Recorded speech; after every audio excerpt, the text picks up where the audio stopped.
Hello বন্ধুরা, সবাই কেমন আছো? আশা করি খুবই ভালো আছো। প্রত্যেকবার বাড়িতে গিয়ে একটা ইনটেনশন থাকে সবাই মিলে একসাথে খাওয়া-দাওয়া করার। ঘরে তো সবসময় খাওয়া হয়, সেটা একটা ঘরোয়া খাবার হয়ে যায়। তাই আমরা আজকে নদীর পাড়ে অ্যারেঞ্জ করতেছি ভুনা খিচুড়ি এবং মাংসর। আসলে সবাই মিলে বাহিরে খাওয়ার মজাটাই আলাদা। এটা যারা করো তারাই একমাত্র বুঝবে। আজকে চলে গেলাম সবকিছু নিয়ে নদীর পাড়ে। আমার দায়িত্ব ছিল মসলা রেডি করে দেওয়া, তাই আমি মসলা রেডি করার জন্য বসে গেলাম। পেঁয়াজ, রসুন, আদা যা ছিল, কিন্তু আমি সবটা পারিনি। আমার প্রচণ্ড হাত জ্বলতেছিল, তাই শুধু পেঁয়াজ আর রসুনটা রেডি করে দিয়েছিলাম। এদিকে সৈকতের কাজ ছিল মুরগিটা পরিষ্কার করে দেওয়া। প্রীতম আসলে ওকে বললাম একটু বেটে দেবো, বললো আমি বাটতে পারবো না, আমি মুরগি কেটে দেবো। সেটা বললে চলে গেল। অবশেষে বর্মা হাত লাগালো, বললো যে অনেক করছিস, এবার আমি তোদেরকে হেল্প করি। দেখো প্রীতম মুরগি কাটায় বসে গেছে। ও খুবই ভালো মুরগি কাটে এবং অনেক পরিষ্কারভাবে। দেখো মশলাগুলো বাটা হয়ে গেছে, খুবই ভালো দেখতে লাগতেছে।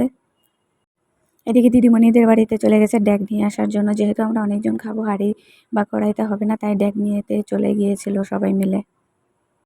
আমরা যেহেতু নদীর পাড়ে খাবো, নদীর পাড়ে তো কোনো লাইটের ব্যবস্থা ছিল না, তাই রুদ্র বাড়ি থেকে একটু কারেন্টের ব্যবস্থা করলো। একটু দূরেই যদিও নদীর পাড় থেকে, তো কাজ করতে সমস্যা হচ্ছিল। দেখো এই পাশে আবার মাটি খুঁড়ে চুলা করা হচ্ছিল ইট দিয়ে। চুলার কাজ শেষের পথে রুদ্র দড়ি টানিয়ে লাইটগুলো ঝুলানোর ব্যবস্থা করতেছিল। এই দেখো স্বপ্নিলও গিয়েছিল ড্যাগ নিয়ে আসতে, ড্যাগ নিয়ে চলে আসলো। এবার হচ্ছে কড়াই টড়াই সব কিছু পরিষ্কার করবে। ওদিকে ড্যাগ থেকে বেরোনোর কথা ছিল খাবার, কিন্তু বের হলো তার। যাই হোক, ওরা সবাই মিলে রুদ্রকে হেল্প করতেছিল লাইট ধরানোর জন্য। যেহেতু একা একা সম্ভব না, 2টা লাইট জ্বালাতে হবে, তাই ওরা ওকে হেল্প করতেছিল। তারগুলো টানানো হয়ে গেছিলো। পলাশ গিয়েছিল কাঠ চুরি করতে। দেখো পেয়েও গেছে, কিছু গুছানো কাঠ ছিল, সেগুলো পেয়ে নিয়ে আসলো। এরপরে শিওরে নামিয়ে দেওয়া হলো নদীর চরে। যেহেতু ভাটা ছিল তাই পানি অনেক কম ছিল। ও কড়াইতে করে জল নিয়ে এসে রেখে দিল। এরপরে ড্যাগ যে ছিল সেটা ঢাকনা এবং চামচটা পরিষ্কার করে নিল। ড্যাগটাও পরিষ্কার করে নিবে। এবার ড্যাগের পিছনে কাদা মাখানো হবে, আসলে যাতে ড্যাগটা পোড়া না লাগে। অন্যের জিনিস ব্যবহার করতে হলে সেটা খুব সাবধানতার সাথে ব্যবহার করতে হয়। কাদা মাখানো প্রায় শেষের পথে। এরপরে ও হাত পা পরিষ্কার করতে চলে গেল। দেখো কড়াইয়ের জলটা দিয়ে হাত পা পরিষ্কার করে নিয়ে গেল। পলাশ ডাল ভাজি শুরু করে দিয়েছে। 2 ধরনের ডাল ছিল নাকি 3 ধরনের, আমি ঠিক জানি না। যাই হোক, আর আমরা আশেপাশে সবাই মিলে গল্প করতেছিলাম, ওকে পাহারাও দিচ্ছিলাম, আর ও কীভাবে ডাল ভাজে সেটাও দেখতেছিলাম। রুদ্র একটা লাইট জ্বালাতে পেরেছিল, আর একটা লাইট জ্বালানোর চেষ্টা করতেছিল, সেই জন্য ওর কাজ শেষই হচ্ছে না। আর ওই দুজন পাশে বসে ফোন ঘাঁটতেছিল আর গল্প করতেছিল। শুকনো মশলাগুলো এইদিকে রাখা হয়েছে, চাল ডাল যা যা আছে সব কিছু বাটা মশলাগুলো এখানে, এর নিচে মাংসটাও রাখা হয়েছে। দেখো ডালটা ভাজি হচ্ছে আর আমরা পাশে বসে গল্প করতেছি। ডালটা বারবার উঠাচ্ছিল আবার দিচ্ছিল, যেহেতু একবারে দিলে পুড়ে যাবে, সেই জন্য শান্তনু কাকা আবার মাংসটা দেখতেছিল সবার হবে কিনা, যেহেতু আমরা অনেকজন মানুষ সেই জন্য। কাকা আবার একটা পাতা ছিঁড়ে নিয়ে আসলো ওকে হচ্ছে ডাল ভাজি খেতে দেওয়ার জন্য। দেখো ছোট মানুষের মতো ছোট একটা পাতা পেরে নিয়েছে, যেটায় ডাল ভাজি দিল সেটা আবার খেলো। পলাশের ভাজি প্রায় অর্ধেক। এরপরে আবার বড় ঢাকনি নিয়ে আসছে, অতটুকুতে হবে না, সেই জন্য। যে ভাজি করতেছিল সেও ফাঁকে ফাঁকে খাচ্ছিল, যদিও আমি সেটা ক্যামেরায় ধরে ফেলেছি। যাই হোক, এরপর চালের সাথে কিছু মরিচ ছিল, সেটাকে আলাদা করা হচ্ছিল, একসাথে করা ছিল সেই জন্য।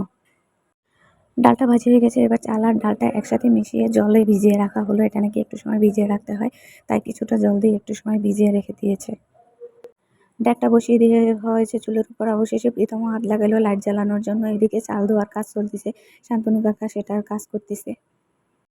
আজকে রান্নার দায়িত্ব হচ্ছে শান্তনু কাকা এবং পলাশের, দুইজনই চুলার কাছে ঘুরতেছিল, কিন্তু কারো হাতেই তেমন একটা আগুন জ্বলতেছিল না। দেখো সুপারি পাতা দিয়ে বারবার চেষ্টা করতেছিল, তাও হচ্ছিল না, বারবার নিভে যাচ্ছিল। এদিকে প্রীতম কাজ করে যাচ্ছে ওর। পলাশ দেখতেছিল দেখ কিরকম গরম হয়েছে, সেটা ট্রাই করতেছিল। বলতেছিলাম যে হাত দিয়ে দেখ কিরকম হয়েছে। এরপরে যখন গরম হলো তেলটা দিয়ে দিল, লাইটটা বারবার নিভে যাচ্ছিল। এই দেখো অল্প কয়েকটা ডালের উপর সবাই মিলে পড়েছে, কিন্তু তুলতে পারতেছিল না হাত থেকে, ঢাকনিটা প্লেন বলে। আর এদিকে মশলা কষানোর জন্য দিয়ে দেওয়া হলো। মশলা যেটুকু বাটা হয়েছিল বা আস্ত ছিল, তাতে আমাদের মাংস এবং ভুনা খিচুড়ি 2টাই কমপ্লিট হয়ে যাবে, সেটাই নিয়ে কথা বলতেছিল। শান্তনু কাকা মশলাগুলো কষাচ্ছিল। দেখো চুলার জাল বারবার নিভা হয়ে যাচ্ছিল, চেষ্টা তো করতেই ছিল। এরপর আমাদের সুশান্ত জামাই, যে তাকে দেওয়া হয়েছিল সুপারি পাতা কেটে, সে বলতেছিল আমি কেটে দিচ্ছি। প্রীতমকেও বলা হয়েছে যে তুই 2-1টা হচ্ছে সুপারি পাতা কেটে দে, যেহেতু আগুন জ্বলতেছিল না, ওই আবার কেটে দিচ্ছিল। পলাশ চাল আর ডাল যে ভিজিয়ে রেখেছিল সেটা পরিষ্কার করতেছিল। এদিকে এবার সুশান্ত জামাই বলতেছিল যে তোদের দ্বারা কারো দ্বারা কিচ্ছু হবে না, আমাকে হাত লাগাতে হবে। সে আসলো চুলার জাল ঠিক করতে। পলাশ ওগুলো দিয়ে দিচ্ছিল আর শান্তনু কাকা সেটাকে মেশানোর চেষ্টা করতেছিল। দুজন মিলে আসলে কাজ করতেছিল, আজকে রান্নার দায়িত্ব দুজনের, তো তাই চাল ডাল মেশানোর কাজ চলতেছিল। প্রীতমকে বলা হয়েছিল 2টা ধরনী বানাতে, বাড়ি থেকে আসলে নিয়ে আসা হয়নি, বাড়ি থেকে নদীর পাড়টা একটু দূরে, তো সেই জন্য। কিন্তু এতটা স্টাইল করে বানাচ্ছিল যে সেটা দিয়ে কাজ হচ্ছিল না, তাই আবার পলাশ কী করলো, একটু পরে এসে আরও 2টা খোল বানিয়ে নিল। যাতে সেটা দিয়ে সুন্দর করে ধরা যায়। শান্তনু কাকা চেষ্টা করতেছিল মশলাগুলো ভালো করে কষানোর, মানে চাল ডাল যে মশলাগুলো দেওয়া হয়েছে সেটা। যেহেতু আমাদের কাছে খুন্তি ছিল না, চামচ দিয়ে করতে ইচ্ছে হলো, চামচটা অনেক মোটা ছিল যেটা থেকে হাত ব্যথা হয়ে যাচ্ছিল বারবার। তাই শান্তনু কাকা একবার ট্রাই করতেছিল, আবার পলাশ একবার ট্রাই করতেছিল। এদিকে দেখো টিটু দাদা, সে আবার ছবি তুলতেছিল সবার।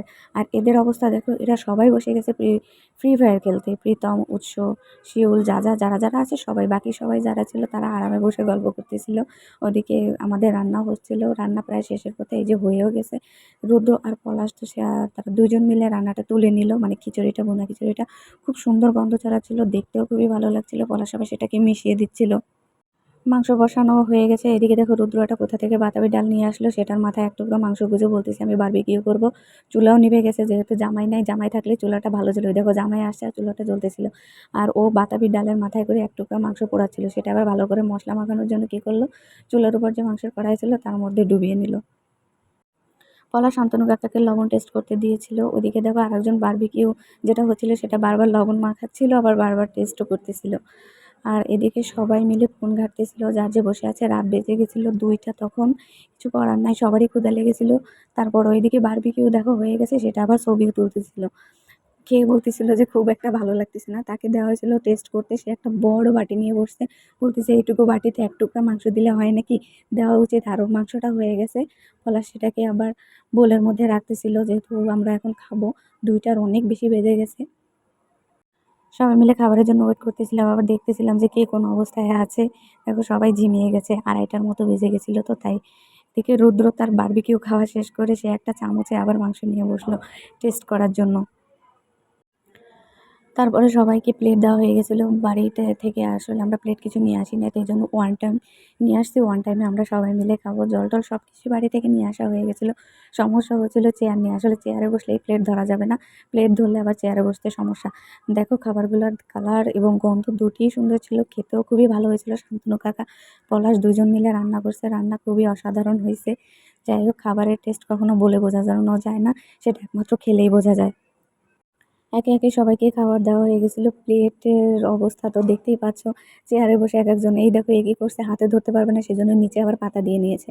আরেকজন কী করছে, চেয়ারের উপর খাবার রেখে নিজে নিচে বসছে। আসলে কিছু করার নেই, যেহেতু ওয়ান টাইম প্লেট, হাতের উপর নেওয়া মুশকিল গরম খাবার। আমাদের কোক আনা হয়েছিল খেতে।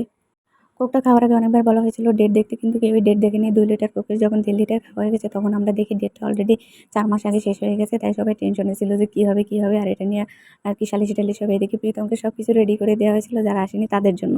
বাড়িতে আসলে এইভাবে একসাথে খাওয়ার মজাটাই আলাদা। যারা খাও তারা জানো। আমাদের পিকনিক মানে শেষের পথে, সবার খাওয়া দাওয়া হয়ে গেছে। প্রীতম তার জিনিসপত্র নিয়ে বাড়ি চলে গেছে। আমরাও সবাই জিনিসপত্র গুছিয়ে নিয়ে বাড়ি চলে গেছি।